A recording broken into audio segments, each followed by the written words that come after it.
Good morning, one and all.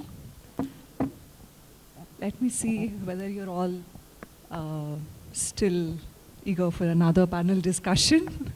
How many of you here from Hyderabad?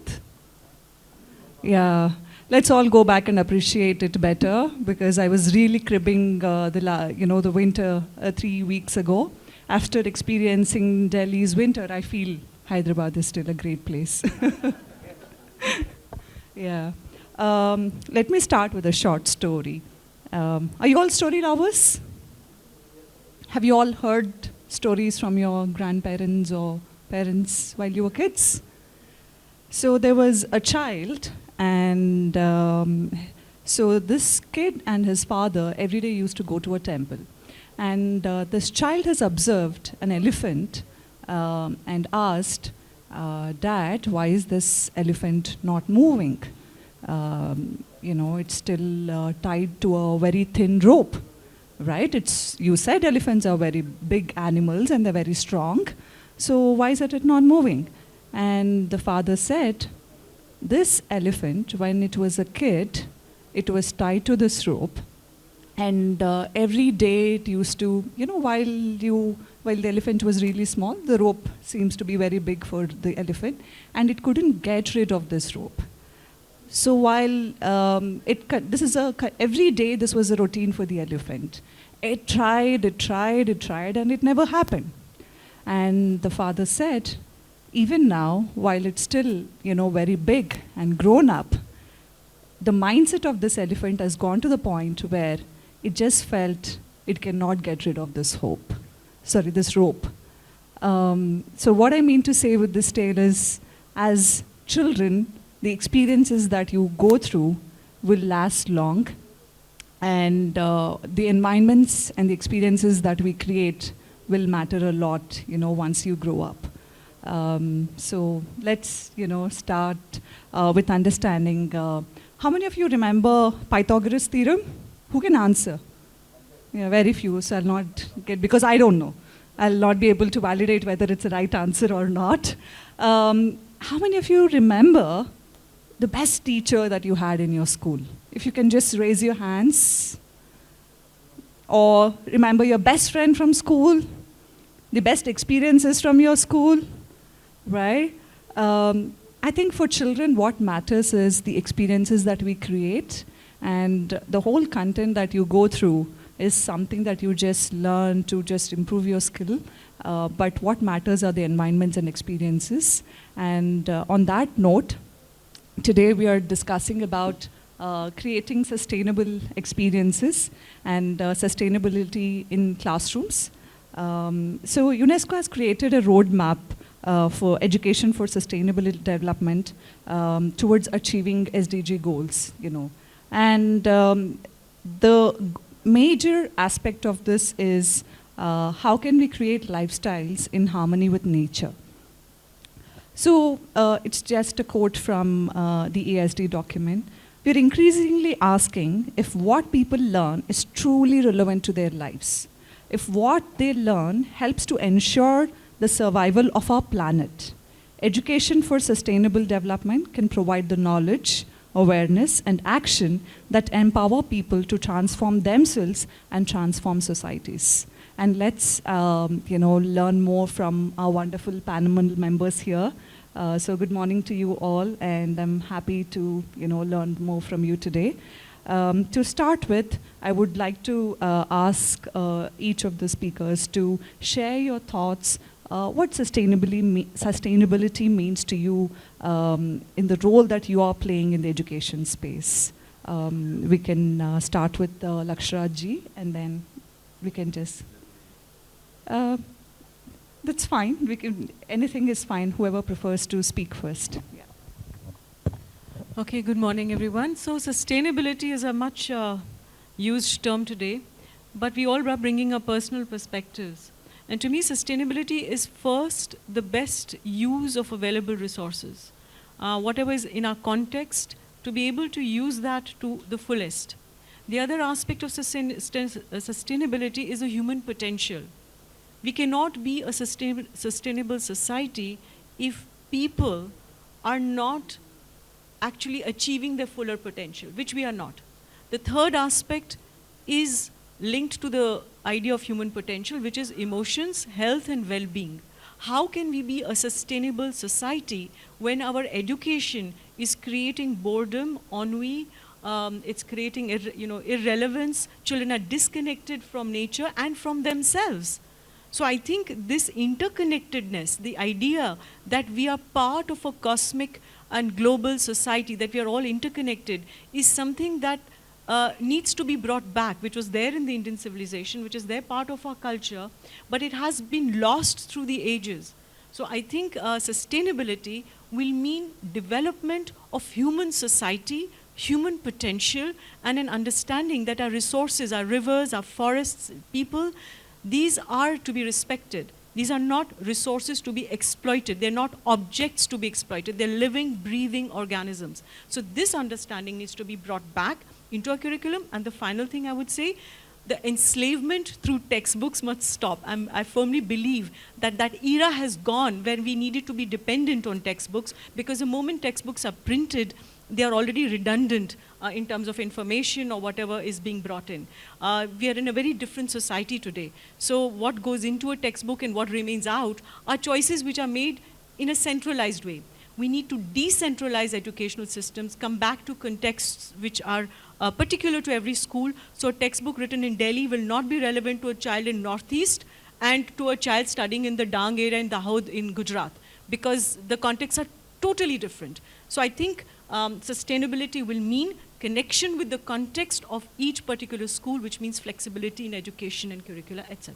Thanks for those initial thoughts. And Ms. Niyati? Yeah, good morning everybody.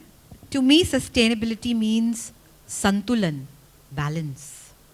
I'd like to connect this balance to Bloom's taxonomy. I hope a lot of educators are sitting here. We all have studied Bloom's taxonomy in a very complicated way. So I'm going to make it very easy for you. Bloom's taxonomy has 3 domains: cognitive, affective, psychomotor. What is cognitive? दिमाग से किया जाने वाला काम, दिमाग वाला काम, cognitive. Affective, दिल वाला काम, and psychomotor, हुनर वाला काम या कला वाला काम. Balance between all 3 is sustainability to me. That is also the mantra of success. A balanced child is a child who has all the 3 different, parameters or components duly embedded into him. And sustainability for me also talks about the sustainability theory, covering 3 pillars of sustainability. We talk about economic, we talk about social, and then we talk about environment. So when these 3 are in balance, that is what sustainability is. So ideally, it is based on 2 theories. And for me, how do I perceive it and how do I function it in my educational institutions? Again, is subdivided into 3 areas. I'm going to coin a new term today. It's called green academics. That's one parameter. Number 2, I'll be talking about the green practices. That's very important, and how well can we benchmark. And thirdly, I'll be talking about the green infrastructure. So that's sustainability to me. Thank you. I come from Denmark, and what has that to do with today's topic? I'm very proud that Denmark and India has a green partnership agreement where we work together on developing green solutions to the challenges both of our countries face. How can we modernize a country with a lack of resources? That is the situation today. But I'll not speak more about that. I'll just say that sustainable development of our planet is, I think, the most important challenge for our planet. Therefore, it has to be at the core of education also. We cannot do our job well if we don't develop citizens who have the competences and the mindset for developing a more sustainable world. So for me, this is one of the main reasons why we need innovation in education. For me, education is about citizenship. not about marks, not about exams, not about an individual career, or it's also about that. The main thing is citizenship. And for me, there are three components today of citizenship. No, before I come to that, I'll say citizenship is, I've heard a colleague of mine in Denmark define it in the following way. A good citizen is a citizen who knows that there are other people than himself. A citizen is a person who knows that there were people before you. And the third aspect is maybe the most important now. A citizen knows that there will be people after him. So to have that mindset is the important task for a school. And we can work with that in many ways. One is community building in school. How can we build a school community where sustainable habits are at the focus? Where we do things, where we think about the balance, as you talked about, between humans and nature. The other thing is how we create the physical environment of the school. One thing has struck me here in India is, yes, you had the freedom movement, and next Thursday we are celebrating Republic Day, but in education, you never came out of the shadow of the British industrial way of education. So I think we need to see the whole school as a classroom, the world outside the school as a classroom, so that we don't let the environment in the classroom define the activities. We need to open the minds of the children to the world outside, so that they see that what they learn in school is a tool for changing the world. So in my school, for example, in Bangalore, the whole school is a classroom, and the activities define where you are. So if you need a classroom discussion, you can close the door and sit somewhere to have a classroom discussion. If you need to create a solution for a problem you have defined in a project, we have our innovation lab with built on design thinking model, and so on and so forth.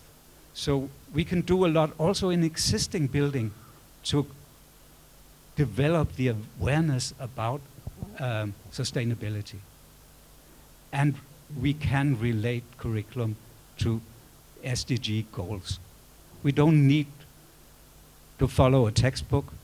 Every topic in every subject can be connected to sustainable development of our planet. It can be done in the subjects, but it can also be done through interdisciplinary projects. And I think that has been the main success of my school, to see the children define problems they see in the world outside the school and create solutions for those problems. And of course, it's for the teacher to support them, to give them the academic concepts they need to solve that problem. So I think as education institutions, we need to develop in these three directions to be more sustainable. Thank you. Thank you, Mr. Allan. That was a great summary of what sustainability means in a nutshell. Mr. Lakshyaraj. Well, firstly, I'd like to begin with thanking BW Education World for allowing me to be a part of this wonderful classroom and this wonderful panel here, and the August gathering that is here as well. So I'm truly humbled. Thank you so much. So coming to the point, cutting to the chase, sustainability. I think the first thing that we need to understand, I think as a human race, the biggest problem with us, I personally feel, is that we try and fix things that are not broken. And that could be from any part of the world. किसी को कोई एक चीज पकड़ा दो, वो टूटी नहीं है, उसको ठीक करने लग जाएगा. That's just the human race.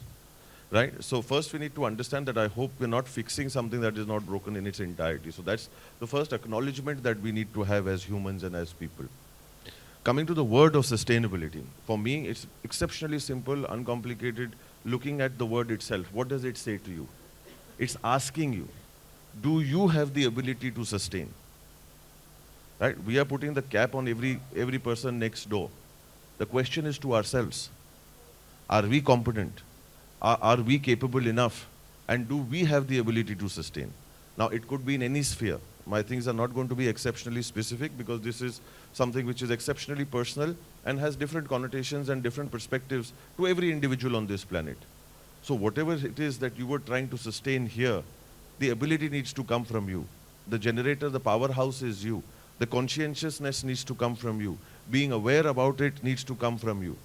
So today, I think the most important thing as being humans on this planet, the question is that we need to be conscientious of this fact that today we need to be aware of ourselves. We need to have the confidence and the awareness to be making sure that what we are really doing today is going to be for the generations to come and for the present. And the biggest thing that we need to make sure that we have the ability to sustain is our mind. Right? Everything else is an outcome of it. Today we have a sound mind, we have a sound body, we have a sound soul, we have a calmer body, a calmer inner self. Everything else that is going to be out there will kind of manage itself. You will have the capability to be able to sustain it. I see a lot of students here. We go for an exam. And you know, sometimes when we're sitting there, jokers like me went completely blank most of the time.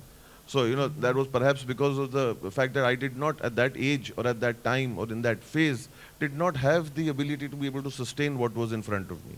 Or be able to sustain my mind through which the challenges that I may have been put through. And at that point in time, people come in, doctors and teachers and psychologists and career counselors and your class teachers and your school principals and all of them kind of come in and create a certain atmosphere. So the biggest thing for us to be able to make sure is that whenever we are confronted with something, having those bit of butterflies in your stomach is exceptionally good. And that's a great thing to do. But at the same time, we need to be conscientious with the challenge that we have been put in front of us. There are two words which I now try and follow. And when you're talking about the ability to sustain, the two things that you need to keep in mind, you have two choices. One is either you can choose to react or you can choose to respond. Right? So the idea is that whenever you come up with a situation of that nature and when you do need the ability to sustain, all what you need to do is try and respond more than react. Thank you. I think that is more about, you know, how we think on a day-to-day basis, right? And that's what is more important. And Mr. Ujjwal, your thoughts? A few weeks back, I was traveling with a friend of mine in his car. And he said, भाई, बच्चों के साथ car में बैठना बड़ा मुश्किल हो गया. I said, what happened? He said, they don't allow me to throw things outside. Like, we're eating oranges, orange peel-offs, they don't allow me to throw. What do you guys do inside the classroom nowadays? I think that is where I think the work has started. We have to realize one thing is that, you know, a lot of us in this room grew up in a country where car was a privilege. We had only scooters or bicycles. A lot of us in this room has never seen a car with a seat belt. And now you have a car, almost a lot of families have cars, a lot of families have cars with seat belts. We are 3 generations behind. Give and take, we are 3 generations behind as far as sustainability in the society is concerned. If you talk about this new term which has been going around the market, the P-gate, the airline story, go around outside Delhi, look around, you will see people peeing on the roadside everywhere. People spit on the road. These are all very small things, but you will not see a 7, 8, 9-year-old doing this most of the time from a relatively good school. Because inside the classrooms, there is something getting taught, but that's not happening across the country. That's happening in few schools. And that's how I think the society is going to change in due course of time. But the bigger question is that if the larger society has to change and talk about sustainability, how Mother Earth will respond to what we are doing to her, I think a lot more awareness has to build from adults backward inside the classroom. Sustainability has 2 or 3 very big aspects. I'm going to talk about how sustainability can be sustained through technology. A large part of India still thinks everything is okay. Not using the dustbin, spitting on the roads, it's okay. If we don't change that aspect, then every time we go out and switching off the electricity is part of sustainability. Corporates follow this, but how do we inculcate this in every household? How do we inculcate this in every classroom? So I think this is day-to-day life. How do we live life every day? I think that matters as far as sustainability is concerned. We will definitely talk about inside the classroom how it can be inculcated, but the bigger question is, if 8, 9, 10-year-olds can start impacting adults, and during COVID time, a lot of teachers said that, students taught us how to use technology better. If we can create a greater sustainable society under the age of 15, can they teach adults, as my friend was saying that बच्चे आजकल कुछ car से बाहर फेंकने नहीं देते हैं, can they teach adults slowly and gradually that this is the right thing to do and this is not the right thing to do in a common roads? Thank you. Thank you for all those wonderful thoughts. Since we have students here, how many of you have been told by your parents, please turn off the lights once you come out of the room? Just be honest in raising your hands. Yeah, this is what we are talking about. I think what is more important is the thinking that we are creating right from when the children are young, and how this thinking habits will become a daily routine or a habit as you grow older. And once you get into college or career or workplace, these habits will transform the decision making. And as our panel members have very well said, that it's the smaller decisions that we make, have a larger impact, once we play certain roles in the society. On that note, understanding sustainability as a context and as an environment, if I could ask this question to Ms. Anju, Niyati, and Dr. Allan, from the context of curriculum, right? What is that we really need to provide children in K-12 schools in terms of the context of making it local to global? Like how Mr. Ujjwal was mentioning, if a child who's so young is able to just think about, don't throw trash, it's not good for the earth, to what happens to that learning once they get into college? What happens to them once they are CEOs of a company or they're working, in roles that impact the societies? So what kind of context or curriculum do we need to provide our children? And the second question, the follow-up question for that is, what kind of environments are required, in order to deliver or in order to support such curriculum or context in schools, starting with Ms. Anju. Okay, so can you hear me? Yeah.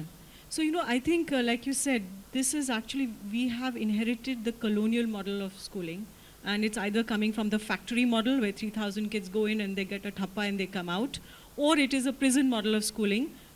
Because uniforms come from prison model, the timetable comes from the prison model, the school bell comes from there, the roll call, the assembly, and the architecture of school. This is a panopticon model that the British brought. So this is a historical study of the comparative study of these systems. So schooling has to change today, and especially post-COVID. Now, how do you make it relevant? The problem is that the schools have become gated communities. They have become bubbles, gates closed and the kids are inside, and there is no contact with the outside world or the real world.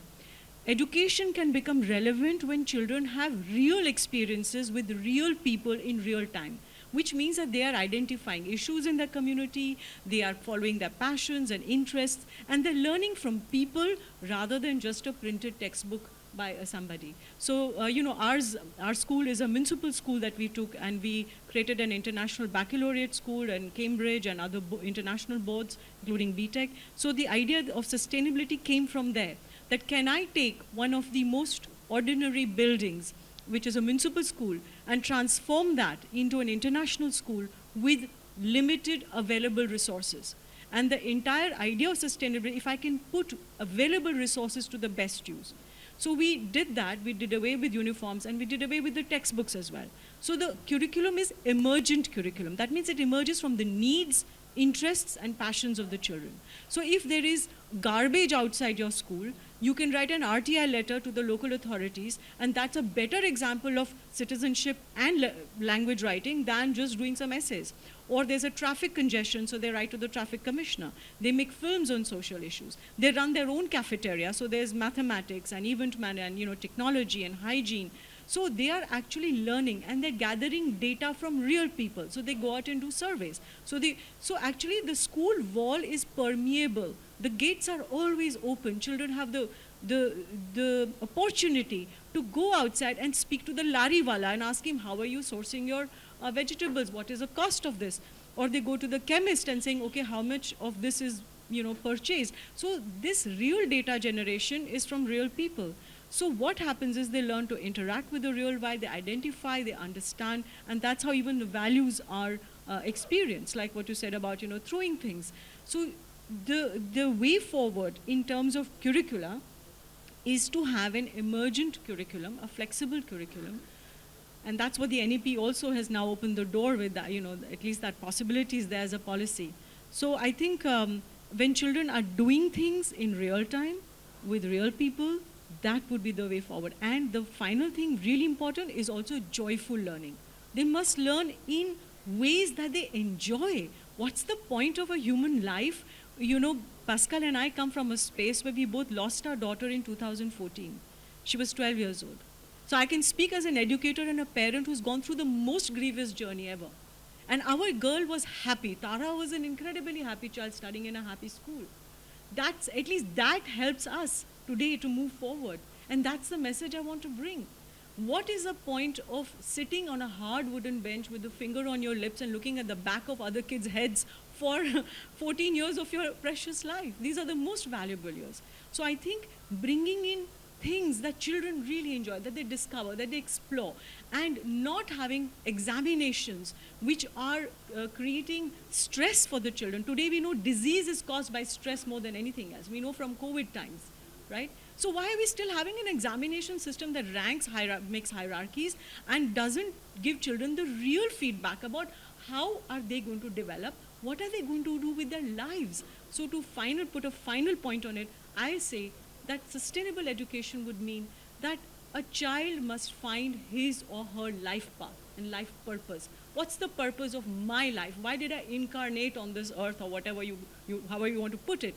If I can find that, then that's the purpose of education, and that's sustainable model for me.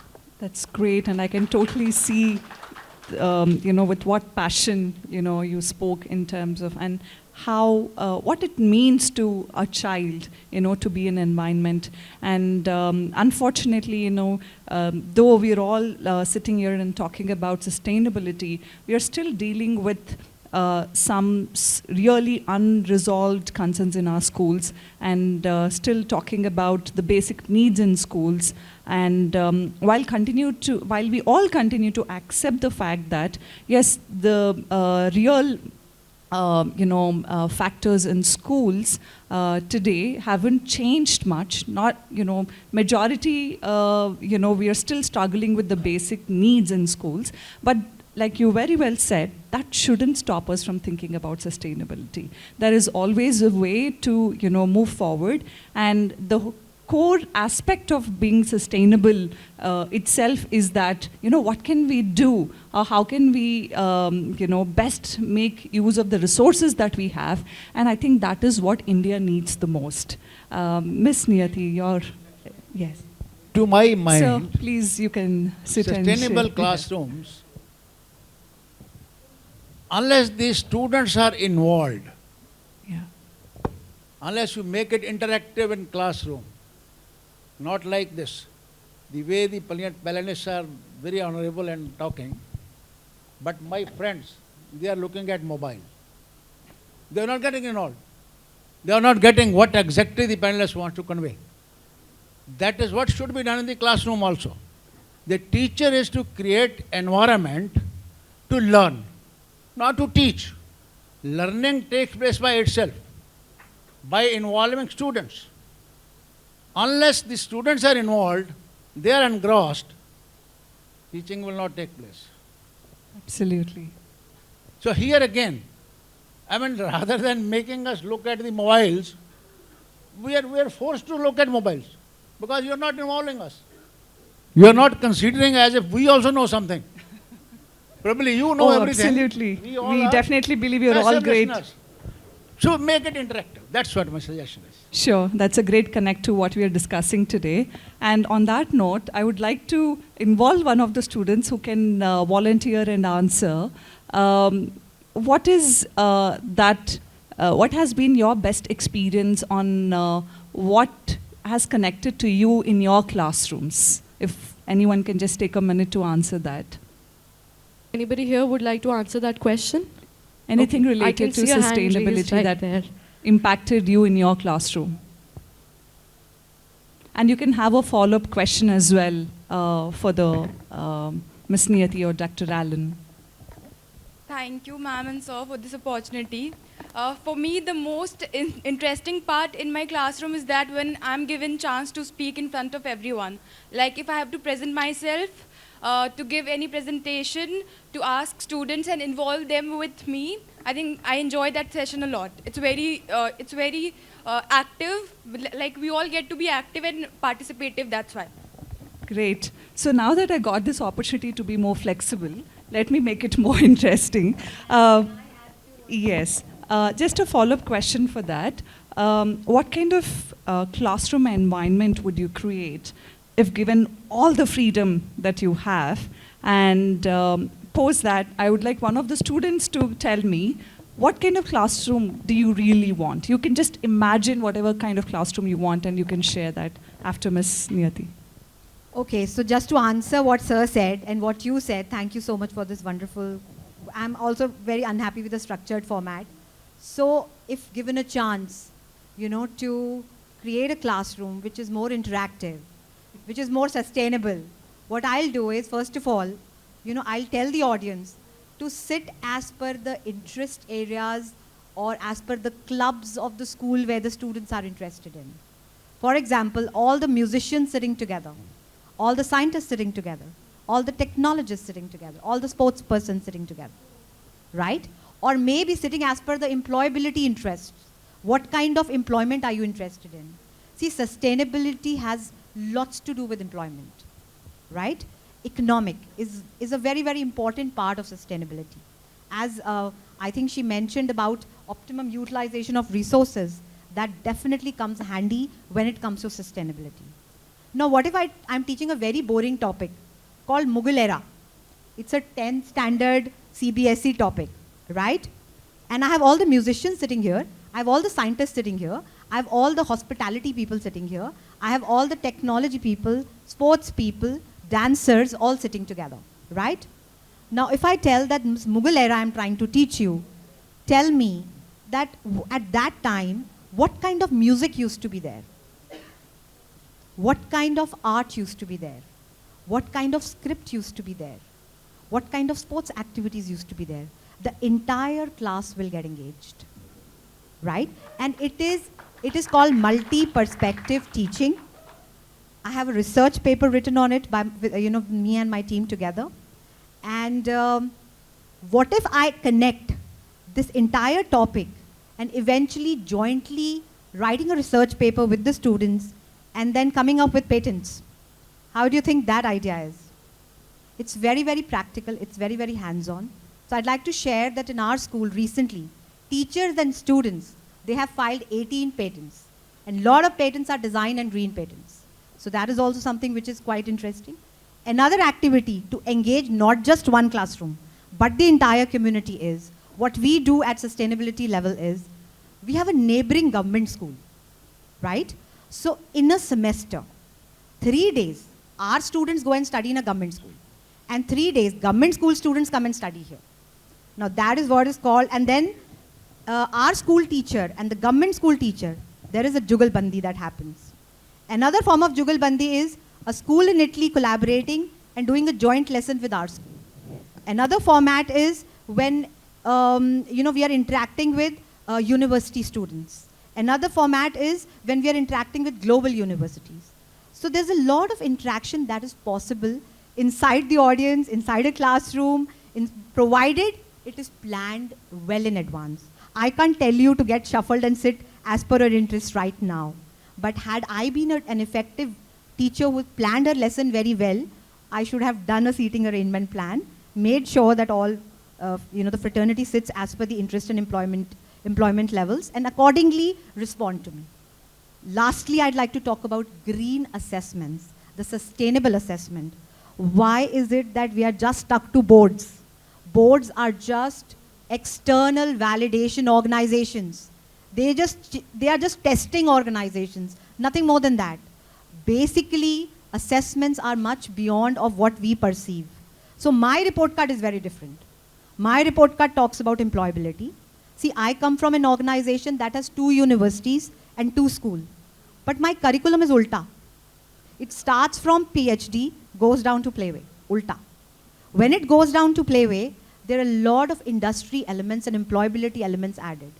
So for me, sustainability means नौकरी मिलने में आसानी होनी चाहिए, नौकरी करने में आसानी होनी चाहिए. Life easy होना is sustainability. Life में independent होना is sustainability. So something that adds value and something which is measurable. एक report card measurable नहीं है. लेकिन what if I have something in my report card which says employment readiness meter, sustainable development goals readiness meter, higher education readiness meter, global education readiness meter. Now that is sustainability to me. That's great, Thank you and so it's much. exciting to hear what these environments can be. Can we have Mr. Allan share his thoughts, and then we'll take, from the audience. Yeah, one of the most important pedagogical tools in my school to integrate sustainable development problems is problem-based learning. I'll give you an example of what we are doing now for grade 1 to 8. Our topic this year is water, and our students will work 2 or 3 months, and not in every subject, but with some activities every week about water. But as an inspiration, we had 2 days where we had presenters from the outside, and where all subject teachers told the learners about how would we look at water in English, in physics, in biology, and so on and so forth. And now the next step is that the children will define what problem do they want to work on, what problem do they want to solve, and start creating their project.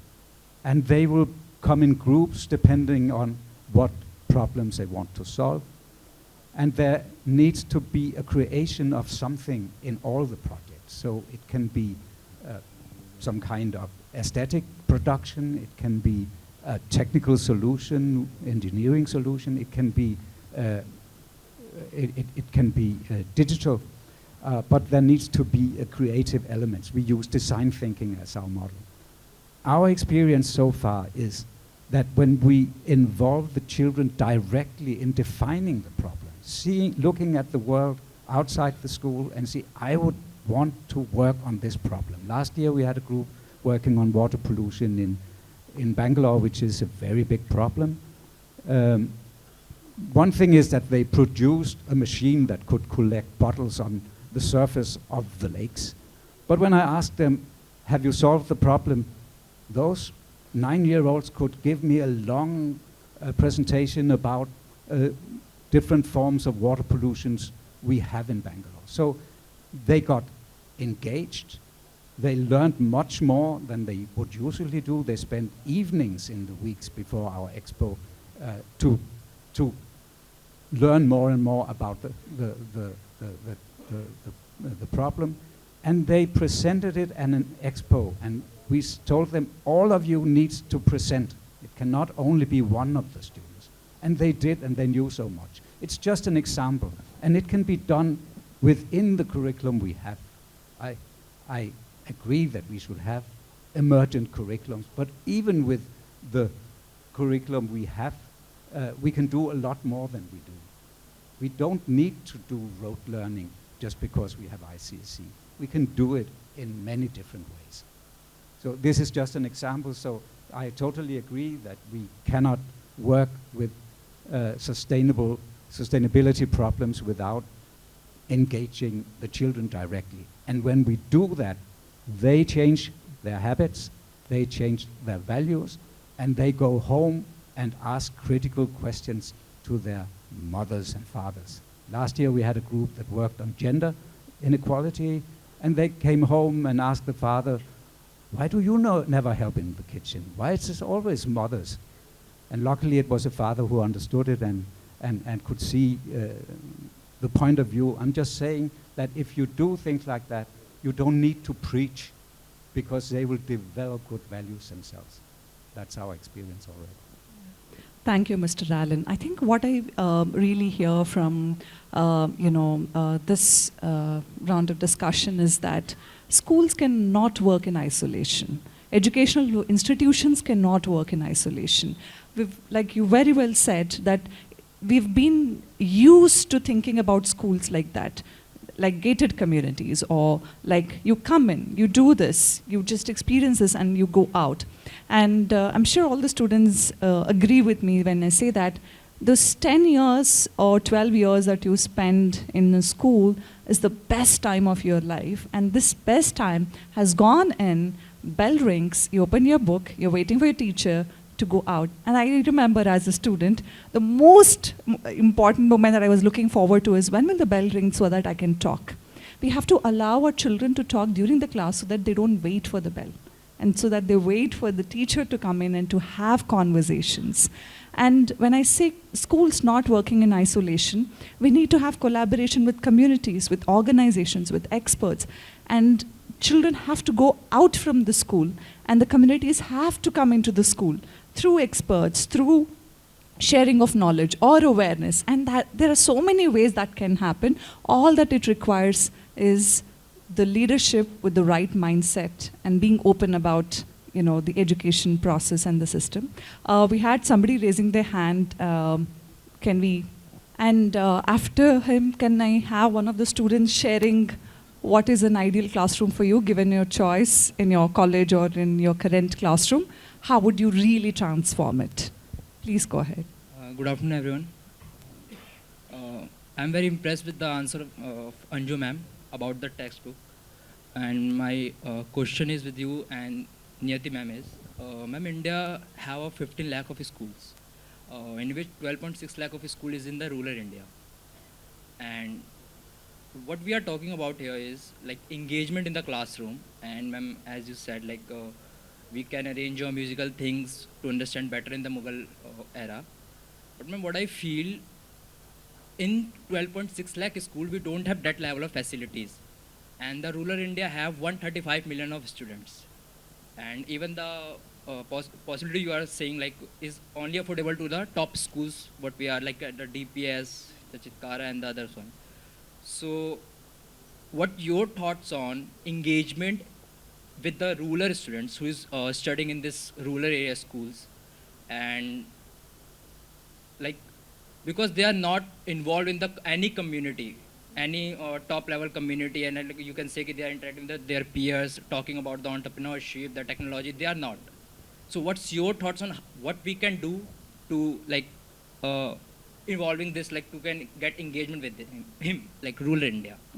Thank you for that question, Ms. Anju. You can take it. I'll take the first go to answer that, because I've worked with tribal schools. We're working with nests with the Ministry of Tribal Schools, with Eklavya Model Residential Schools. We work with KVS schools, etc. So, in fact, it's even easier and better because they are part of that community. And what has happened is we've again brought textbooks and disconnected children from their own indigenous knowledge. Today, it's so important not to have these borrowed models of learning and borrowed information, but to give value to our local stories, mythologies, narratives, and knowledge. Things like Ayurveda, for example. How important it is, everything that grows in your backyard. Every region has their own knowledge about that. In Gujarat, you had the matka fridge, how to keep vegetables cool in 2 pots that they've designed and they put it together. That's a great sustainable model. Is it in school curricula? No, because we've We've shut off our doors. So I have worked with tribal schools, and I can give you an example. For example, in Tripura, they started doing football in the in their own school for tribal students, and they connected with mathematics. So you can actually learn a lot of things while you're playing, while you're growing things, when you're doing agriculture, when you're doing farming, and you're looking at what goes inside your body, what is the impact of what you're doing on your community. In fact, that's the real learning. So rural areas, they have greater spaces, they have a better connect with the communities, if you only allow that to happen. So the final thing what sir said, I agree. We should stop teaching. If you stop teaching, children will start learning. The problem with teaching, it's a didactic thing. Adult deciding that this information should go into the head of this kid. No, allow the children to express, to explore issues, things in their community, and allow that community to come in. When there is so much of stories in the mythologies that India has great imaginative skills. That imagination is going to be useful for the world of tomorrow, because we need creative people. So what we've done is we've got ready-made things, and they're all learning the same things. In fact, the urban kids are at a greater disadvantage because they're more disconnected. And in the rural areas, they have a better advantage, and that's what we need to do. And I think it was Krishnamurti who said that there is no teacher and there is no student. Only learning is happening. From the time we get into the non-duality, into that flow of learning, then learning is going to happen, whether it's urban or rural. But definitely rural, great opportunities to learn, and we've done that with many of the schools. So it's certainly possible. Remove the textbook, I keep saying. Because rural Can I areas just are also still... add to what Anju said? What is the difference between government school student and private school student? She very well portrayed it. What makes a student study? Can somebody tell? It's the need. अब need किसकी ज़्यादा है? बच्चे की. Government school student की. Private school student के case में हमें ये नीड आर्टिफिशियली इंजेक्ट करना पड़ता है. गवर्नमेंट स्कूल स्टूडेंट के केस में उसमें वो नीड नेचुरली है. Natural is natural, artificial is artificial.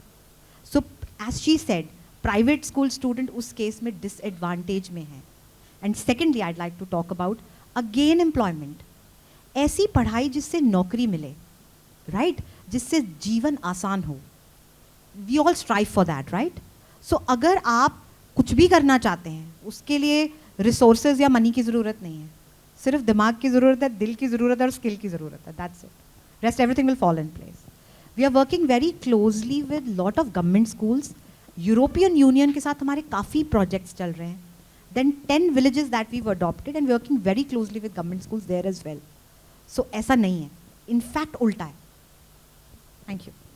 मैं आपको एक छोटा सा एग्जांपल देना चाहूँगा. I come from a very small city called Ballia in eastern UP. और मैं वहाँ पे एक स्कूल चलाता हूँ. वहाँ से 10 किलोमीटर अंदर एक गाँव में. And there are 500 plus children. तो मैं अभी वहीं से आ रहा हूँ.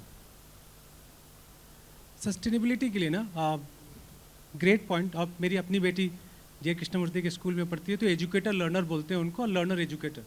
मतलब जो टीचर है वो लर्नर भी है और जो लर्नर है वो एजुकेटर भी है. या तो हम अपने स्कूल में हमने 2 चीज़ें ली कि स्कूल का जो बाउंड्री है उसको साफ कैसे रखें बाउंड्री के अंदर, क्योंकि बच्चे गंदा कर देते थे. It took us almost 18-20 months to reach a stage कि आज आपको स्कूल में एक भी पेपर गिरा हुआ नहीं दिखेगा. Then we spoke to the local village panchayat head, sarpanch बोलते हैं उसको, एंड वी सेड प्रधानमंत्री स्वच्छ भारत अभियान के दौरान इतने सारे बाथरूम्स बने, बट गांव में आज भी लोग सड़कों पे ही जाते हैं. तो हमने हर घर में जाके अवेयरनेस बिल्ड की दैट, और ये बच्चे कर रहे थे. चूँकि बच्चे कर रहे थे, then adults were not upset about it, क्योंकि स्कूल के बच्चे आ रहे हैं, वो अवेयरनेस बिल्ड कर रहे हैं. I think sustainability has to be seen. अगर आप रूरल की बात कर रहे हो, and because of YouTube today I think the awareness is increasing every day. The knowledge has almost become equal for a city kid to a rural kid. The language may be different. It could be Telugu or Hindi or Marathi, but because of digital intervention across the country, the knowledge or awareness has started increasing. I think बच्चे तो सीख जाएंगे. मैं फिर कह रहा हूँ, how do we make adults learn faster is a bigger question to answer. Just to add on to that, every year, I'll get back to your question. Every year at our school, so we are a project approach school, being a platinum later grade school building, everything that we are able to do to be a sustainable school, we are trying to follow all those practices.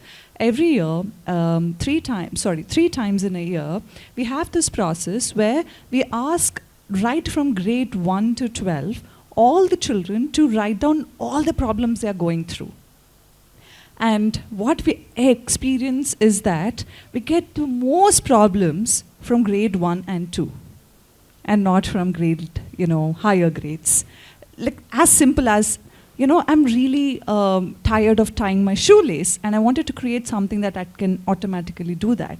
And the problems could be simple and sometimes irrelevant also, but the mindset, that they have when they're young is what is important. And when it comes to understanding rural and urban environments, I just want to reiterate the aspect of need, right? Where do problems come from? When you feel that there is a need. And if you talk to any CEO in the world, or if you talk to any founder, any innovator, it all started with a need, and where they felt there was a need, and the innovations came from there. And the disadvantage that we have in very well-equipped school environments is that everything is so perfect for them that they do not see the need for anything, or they don't really go through simple problems, right? If you just go and see a child in any village, most kids are very street smart. And I prefer using the word street smart. And a lot of learning happens in the self-exploration process in these environments. So having said that, we'll take the question from the students. I am from Bihar. Hi. And big questions from Bihar students. Government school students and private school students between very difference between speaking ability and teaching ability. Okay. So I would like to guide me. Okay. And I would like to challenges that yes, rural students go through and urban students go yes, through.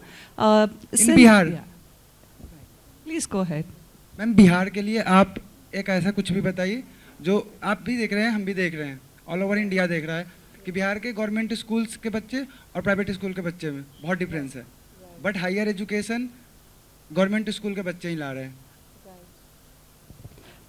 I think if I have to just summarize this question, and I would like to have Mr. Lakshyaraj and Ujjwal answer this question. If I can put it in a better way, how do we really make sure that the rural students are not limited with communication as a challenge, and how do you bring in terms of a sustainable goal towards, and does it really, like from my end, if I have to improvise the question, when I was doing my master's, there were students from Japan, there were students from from China, and I was also very scared because my English was not this good back then, and I was scared to speak and share my thoughts in the classroom because I was the only Indian in this classroom, and that restricted me with a lot of opportunities as well, right? But of course, I've overcome them, and then it's a different story. But at the same time, I've seen there were students from China and Japan, they didn't care about the language. Doesn't matter, how they were speaking, they were just trying to just convey, and there was a lot of pride that they got in from, from their countries, irrespective of communication. If both of you can, share your thoughts on this question and how it can be addressed. I have studied in a government school in Bihar, so I can relate to this question very well. And honestly, करने से होता है. So you have to start doing it. What you are trying to do is attempting to ask the question in English first, and then you move to Hindi. कोई दिक्कत नहीं है. Life में आप बस करते रहिए, होगा. The two things which made my life different is that I stayed with people around who could speak multiple languages. Yeah. So I know Bengali equally well as Bhojpuri equally well, and Hindi or English or few other languages. So reason being, I stayed when I came to Delhi in 1994-95. I stayed with people who could speak English around me, and I was personally good idea, bad idea, I don't know, but I saw a lot of English movies that also helped me to learn English faster. Speaking came because I was around with people. मुझे ऐसा लगता है कि संगति अच्छी होनी चाहिए. 5 people define you. 5 लोग जो आपके आसपास हैं, they define you. तो अगर आप ऐसे 5 लोग चुन लें जो अच्छा इंग्लिश बोल सकते हैं, अच्छा काम करते हैं, good in integrity, you will become like them in due course of time. But my bigger concern is that don't emphasize too much. Communication is not only English, as ma'am was saying. अगर आप अच्छा बोलते हैं और आज अगर आप हिंदी में अच्छा बोलते हैं, I am telling you the opportunities are equally good. अगर आप हिंदी में कविता करते हैं, हिंदी में स्टैंड अप करते हैं, तो इक्वली बिगर अपॉर्चुनिटीज़ हैं. सो लैंग्वेज आना एक बात है, कम्युनिकेशन आना दूसरी बात है. फोकस ऑन कम्युनिकेशन, लैंग्वेज आ जाएगा, ऐसा मेरा सोचना है. मैं हो सकता है गलत हूँ, बट ऐसा मेरा सोचना है. बट मैं बिहार में गवर्नमेंट स्कूल में ग्रेड 6 से लेके ग्रेड 12 तक पढ़ा हूँ. देखिए, सबसे पहली बात तो ये जनाब कि आपके सवाल का जो उदाहरण है मूलभूत तौर के ऊपर वो साक्षात इस मंच से साबित हो रहा है. देखिए, एक सफ़र जो है ना, एक बिहार के सरकारी स्कूल के व्यक्ति जो हैं वो आज इस मंच पर बैठकर आपको संबोधन कर रहे हैं. तो ये केवल बोल नहीं रहे हैं, ये करके दिखा रहे हैं.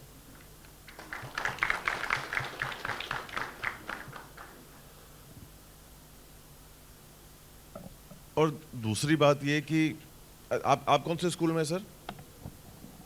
GL बजाज. वो कहाँ है सर? ग्रेटर नोएडा. दिल्ली में है ना? नहीं सर, यूपी. मतलब इस इलाके के NCR. तो कहने का मतलब ये है कि देखिए, समस्या जो वहाँ पर है वो यहाँ पर भी है.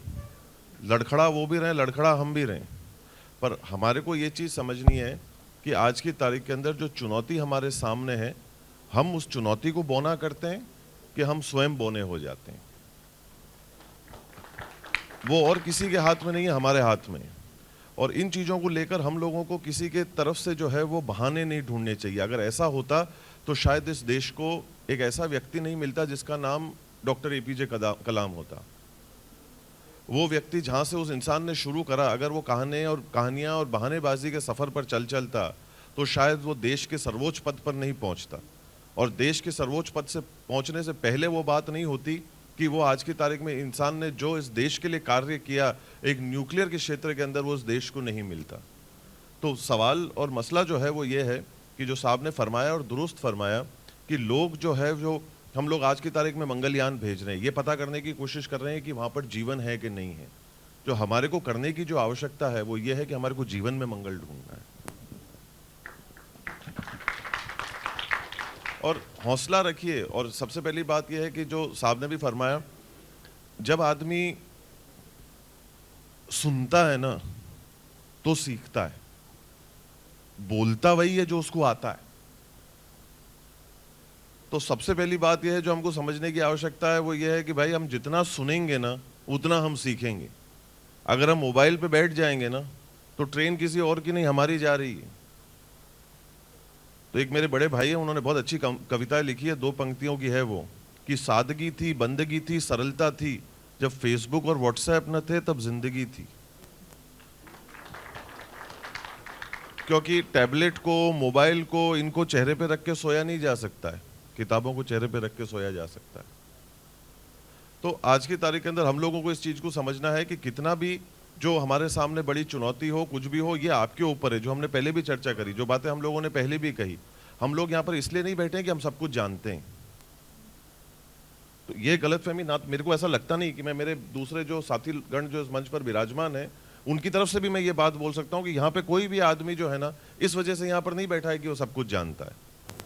वो इस वजह से बैठा है कि कुछ 2 बातें हम आपको ऐसी बता सकते हैं जो शायद आपको कहीं ना कहीं प्रेरित करें, और 2 बातें आप ऐसी हमको बता सकते हैं कि जो हम लोगों को प्रेरित करें. और किसी भी चीज़ को छोटा नहीं समझना चाहिए. छोटा कोई भी आदमी जब किसी चीज़ को समझता है सिर्फ 2 कारणों की वजह से, या तो उसको वो बहुत दूर से देख रहा है या वो उसको बहुत गुरूर से देख रहा है. तो हम लोगों की कोशिश यही है कि ना हम किसी चीज़ को ज़्यादा दूर से देखें, जितना यकीन कर सकें उसके ऊपर यकीन करने का प्रयास करें, और गुरूर इंसान को जीवन में बिल्कुल भी नहीं करना चाहिए। तो चाहे आप बिहार से हों, नोएडा से हों, दिल्ली से हों, बॉम्बे से हों, राजस्थान से हों, कहीं से भी हों, जो चुनौती है वो आपके सामने है, और आप उस चुनौती से कैसे आप सामना करते हैं, आप कैसे उसके ऊपर आप बढ़ चढ़ कर हिस्सा लेते हैं और हावी होते हैं उसके ऊपर और कार्य करते हैं, ये आपके निजी स्वभाव पे और आपकी सोच के ऊपर जो है वो निर्भर करता है। अंत में 2 पंक्तियों को कहकर अपनी बात को मैं छोड़ूंगा। कहीं ना कहीं वो सोच जो है वो आप तक पहुंचनी चाहिए कि नियत जिसकी अच्छी है ना, किस्मत उसकी दासी है, कर्म जिसके अच्छे हैं ना, उसके घर में मथुरा काशी है। It's great. Can I just add one thing? Yes, please. अब अगर आपने प्रॉब्लम बताई है तो उसका सोल्यूशन भी आप ही ढूंढिए। ये तो बहुत अच्छी प्रॉब्लम स्टेटमेंट है जिस पे पेपर लिखा जा सकता है, पेटेंट छापा जा सकता है, मोबाइल ऐप बनाई जा सकती है। मैं आपको बताना चाहूँगी कि हमारे स्कूल में 25% बच्चे इकोनॉमिकली वीकर सेक्शन के पढ़ते हैं, जिनके माँ बाप को अंग्रेज़ी नहीं आती। तो हमने ये इनिशिएटिव लिया है कि कोई भी कम्युनिकेशन होगी, सर्कुलर जाएगा तो मल्टीपल भाषाओं में जाएगा, क्योंकि कोई साउथ इंडिया से स्कूल में पढ़ रहा है, नॉर्थ में, उनको हिंदी नहीं आती। तो इसीलिए गलती आपकी नहीं है, गलती एजुकेशन सिस्टम की है, हम सब की है कि हम आप तक नहीं पहुंच पाते। सो आप अपने में प्लीज़ कोई कमी मत सोचिए, कमी हम में है और हम इसको पूरा करेंगे। सो नेशनल एजुकेशन पॉलिसी भी इसी की बात कर रही है, मल्टीलिंगुअलिज्म की बात कर रही है। इसीलिए कर रही है क्योंकि अच्छा डॉक्टर ज़रूरी नहीं अंग्रेज़ी पढ़ के ही बन सकता है, हार्ट की सर्जरी आनी चाहिए, और अंग्रेज़ी हो, हिंदी हो, कोई भी भाषा आज के ज़माने में टेक्नोलॉजी के टाइम में कोई मुद्दा है ही नहीं। Thank you. Thank you so much on that note. And that's a wonderful question that has led, our speakers, really share their wonderful thoughts. What is really important is that we need to understand that we don't have to be great speakers, but we need to be great storytellers. Doesn't matter which language you speak in. I don't really understand Hindi that well, but I could understand the emotion and I could understand the context of what Mr. Lakshyaraj was speaking. So irrespective of whether we're coming from rural schools or urban schools or most privileged homes or underprivileged homes, what really matters is understanding sustainability as more of a lifestyle, as making best use of resources, making best use of every single opportunity that you come across, and do something that others are not doing in a good way, and that becomes your story. And even if you don't have great language, I'll give you an example. One of my cousins was attending an interview at Apple recently in the US, and he studied in the best college in India. He's gone to best school, and he worked in mechanics related company in the US, and now he's applied for Apple. So all that they asked is nothing else, no interview, no questions, nothing. Can you tell us what was the most creative thing you have done in the last 10 years? And the only conversation that I and him had was that I wish I had an opportunity to be more creative. And that is what we are all talking about here, that how do we really create these opportunities? Is everything in school's hand? Is everything in parents' hand? Is it in nation's hand? Everybody has a role to play in creating sustainable environment, sustainable education, and at a policy level, to school level. And you as students, what you can do is not about thinking what is that is being given to us. What is it you can create with what you have can be the takeaway. And since we have diverse audience, we'll just take 2 minutes to get the context of the role of technology in sustainability, and then we'll wrap up after that. I'm not going to take much time, but I must tell you that anything which you are doing in one single school or one single classroom is very difficult to scale. I represent a school group which has 800 schools and almost 30,000 teachers. If we have to reach out to every classroom, it's very difficult without technology. And that's why we chose to use technology to reach out to almost 1 million learners, almost 30,000 teachers on every nook and corner of each and every classroom. It could be only possible. And my belief, and I think my fellow panelist may or may not believe, but my belief is that if you want to bring change, you have to measure that. The ways of measurement may not be examination system, but if you don't measure, you won't show improvement. And you can only show improvement, or you can only measure if you're using a right tool.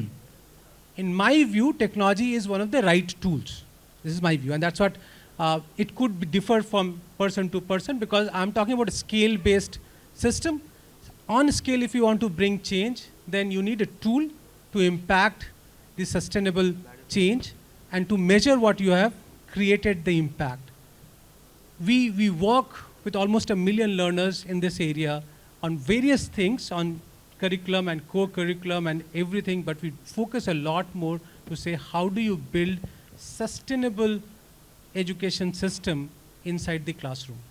And without technology, at least I don't think we could have made that changed overall. Thank you. Thank you so much. Thank you, sir, for your suggestion. And I hope we were good students in listening to your suggestion. And it's one of the most passionate, panel discussion that I have been part of. And I feel that, we all go out, or the takeaway from the discussion is, we all discuss a lot, we all share our thoughts, but what really makes a difference is what we do with these thoughts within our own ability, either as a student or as founders or as educators. So if each one of us can go back and think, what is that I can do within the environment that I am in, and to the best of my ability, is more about sustainability. So thank you all once again for being wonderful panel members, and I'm looking forward to more conversations. Thank you all so much.